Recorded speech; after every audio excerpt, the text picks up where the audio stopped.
गच्च भरलेली चमचमीत अशी भाताची प्लेट आणि त्यावरती अशा मोठ्या मोठ्या कांद्याच्या फोडी, 2 ते 3 तळलेल्या मिरच्या आणि सोबत लिंबाची फोड.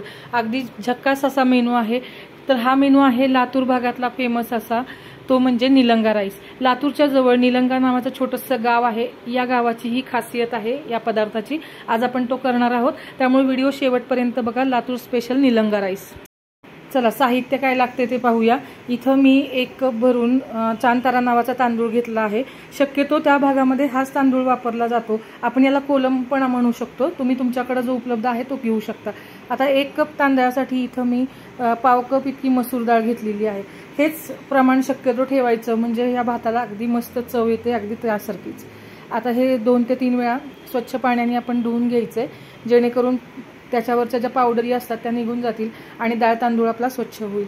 त्याच्यासोबतच तुम्हाला ताटामध्ये चिरलेल्या भाज्या दिसत असतील. या भाज्यांमध्ये मी फक्त बटाटा स्किप केलेला आहे, कारण सकाळीच माझ्याकडे बटाट्याची भाजी झालेली होती. पण तुम्ही जेव्हा हा राईस कराल तेव्हा बटाटा घालायला विसरू नका, कारण बटाटा हा घातला जातो त्या रेसिपीमध्ये. त्याचबरोबर इथं 1 वाटीभर कांदा चिरलेला आहे. 1 वाटी आपण इथं मेथी घेतलेली आहे. त्याचबरोबर 1 मोठा टोमॅटो, इथं पाव वाटी कोथिंबीर चिरून घेतली आहे. 5 ते 6 हिरव्या मिरच्या घेतलेल्या आहेत गार्निशिंगसाठी. कढीपत्ता, आलं लसूण पेस्ट अशी मोठी चमचा भरून घ्यायची आहे आणि साईडला थोडीशी कोथिंबीर मी वेगळी चिरून ठेवली आहे आणि छोट्या 3 मिरच्या मी इथं बारीक चिरून घेतलेल्या आहेत. आता आपण पुढची प्रोसेस करूया. आणि हो, आणखीन एक राहिलं ते म्हणजे पाववाटी इथं आपण शेंगदाणे पण घेतलेले आहेत. शेंगदाणे पण ह्या रेसिपीचे वैशिष्ट्य आहेत. आता आपण एक मोठं कुकरमध्ये 3 चमचे तेल घालून घेतलं, मोहरी जिरं घालून घेतले. तडतडली की लगे त्यामध्ये आपण हिरवी मिरची बारीक चिरलेली आणि कढीपत्ता घालून घ्यायचा आहे. फोडणी करताना मध्यमच गॅसची फ्लेम ठेवायची आहे. आणि आता यामध्ये घालून घेऊया बारीक चिरलेला कांदा. बटाटा घातला तर तो बटाटा आधी फोडणीमध्ये घालून घ्यायचा, कारण की बटाट्याला वाफ यायला थोडीशी वेळ लागते शिजायला. त्यामुळे बटाटा, कांदा, टोमॅटो असं तुम्ही एकत्र परतू शकता.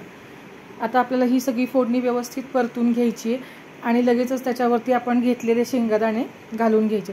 बघा आता ह्या राईसमध्ये मेथी पडते, कांदा, टोमॅटो, बटाटा, त्याचबरोबर शेंगदाणे हे सगळं पौष्टिकच आहेत. आणि शिवाय डाळ आणि आपली मसूर डाळ आणि तांदूळ, त्याचबरोबर आलं लसूण पेस्ट आपण मिक्स करून घेतलेली आहे फोडणीमध्ये. आणि आता कोथिंबीर आणि मेथी यामध्ये चांगली आपल्याला परतून घ्यायची. बघा हे सगळे पौष्टिक पदार्थ असे व्यवस्थित मिक्स करून झाल्यानंतर भाताला टेस्ट नक्कीच छान येईल. त्याचबरोबर आता सुके मसाले घालून घेऊया. हळद, 1 चमचा कांदा लसूण मसाला, त्यानंतर आपण 1 चमचा घालून घेऊया लाल मिरची पावडर. आता हे तिखटांचं जे प्रमाण आहे ते तुम्ही तुमच्या आवडीनुसार कमी अधिक करू शकता. आता आणखीन एक स्पेशल मसाला यामध्ये घालतोय, तो म्हणजे साधारणपणे 1 छोटा दालचिनीचा तुकडा, इलायची आणि धणे जिरे असं एकदम मिक्सरमध्ये मी वाटून घेतलेला आहे बारीक पावडर. आणि तो मसाला आपण या भातामध्ये घालायचा आहे. त्या मसाल्याची ही स्पेशालिटी आहे. आता मिक्सरच्या भांड्यामध्ये आलं लसूण पेस्ट ज्या ह्याच्यात केली होती त्यातच थोडं पाणी घालून घेऊया या फोडणीवरती, जेणेकरून भांडं स्वच्छ होईल आणि आलं लसूणची पेस्ट पण वाया जाणार नाही. आणि या पाण्यामध्ये हे सगळे मसाले व्यवस्थित उतरले जातील. साधारणपणे अर्धी वाटी पाणी घातलं होतं. आता घालून घेऊया चवीनुसार मीठ. आता हे मिश्रण परत एकदा व्यवस्थित मिक्स केलं की आपण जे बाजूला धुवून ठेवलेले तांदूळ आहेत ते यामध्ये व्यवस्थित घालून घ्यायचे. आणि हे घालत असताना व्यवस्थित घालायचे, एकदम गडबड करायची नाही. आणि शक्यतो पातेल्यातच हा भात केला जातो. मी कुकरमध्ये करणार आहे, पण कुकरला शिट्ट्या काढणार नाही आहे, असा ओपनच शिजवणार आहे. त्यामुळे मी इथं जाड कुकर घेतलेला आहे. भातामध्ये किती पाणी घालायचं तर 1 कप तांदूळ होता, त्यासाठी आपण साधारणपणे तांदळाच्या दुप्पट पाणी घालायचं, कारण हा तांदूळ शिजायला थोडंसं नेहमीपेक्षा पाणी जास्त लागतं. मगाशी आपण 1 वाटीभर पाणी घातलेलं आहे मिक्सरच्या भांड्यात, म्हणजे टोटल 2.25 पट पाणी या भातासाठी लागणार आहे आपल्याला. आणि पुन्हा शिजत असताना जर आपल्याला असं वाटलं की थोडंसं पाणी कमी पडतंय आणि तरीही तांदूळ शिजलेला नाही, तर त्यावेळेस तुम्ही थोडंसं पाणी गरम करून यामध्ये घालू शकता. फक्त पाणी गरमच घालायचे नंतर जेव्हा घालू तेव्हा.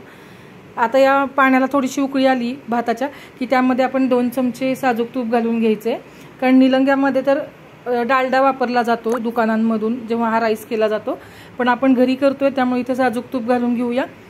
त्यामुळे काय होतं, भाताचा फ्लेवर तर छान येतो. शिवाय हा भात जरा थोडासा मोकळा होतो, थोडा फडफडीत असतो, पण तरी पण तो मऊसूत व्हावा यासाठी तुपाचा वापर आपल्याला करणं गरजेचं आहे.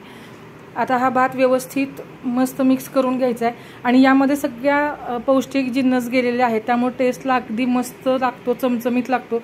संध्याकाळी जेवणाच्या वेळेस तुम्ही नुसता हा भात केला तरी अगदी 1 प्लेट खाल्लं तरी आपलं पोट भरू शकतं आणि तितकीच पौष्टिक अशी रेसिपी आहे। आता यावरती आपण झाकण टाकून घ्यायचं आहे, फक्त मी कुकरची शिट्टी करून घेणार नाही, साधं झाकण टाकून घेणार आहे आणि 20 मिनिटांनंतर मध्यम आचेवरती गॅस ठेवून आपण हे झाकण उघडून बघायचं आहे। यातलं पाणी साधारणपणे आटलं की मग आपला भात तयार झालेला असतो, फक्त आच आपली भाताची मध्यम ठेवायची। इथं बघा पाणी पूर्णपणे आटलेलं आहे आणि आपला भात साधारणपणे 20 मिनिटांमध्ये हा तयार झालेला आहे। एकदा चेक करून बघायचे, साईडनी चमचा घालून, मध्ये घालायचा नाही, नाहीतर मग भाताची कणी तुटते। आता बघा आपलं भात तयार झाला आहे आणि भाताची शीत पण अगदी व्यवस्थित मॅश होते, म्हणजे भात परफेक्ट शिजलेला आहे। आता सर्विंग प्लेटमध्ये काढून घेऊया आणि तयार झाला आहे आपला पौष्टिक आणि चमचमीत असा निलंगा राईस। ही रेसिपी तुम्ही नक्की करून बघा। रेसिपी जर आवडली असेल तर रेसिपीला लाईक, शेअर, कमेंट करायला विसरू नका। चॅनलला अजून सबस्क्राईब केलं नसेल तर सबस्क्राईब करायलाही विसरू नका आणि ही रेसिपी तुम्ही देखील नक्की करून बघा। धन्यवाद।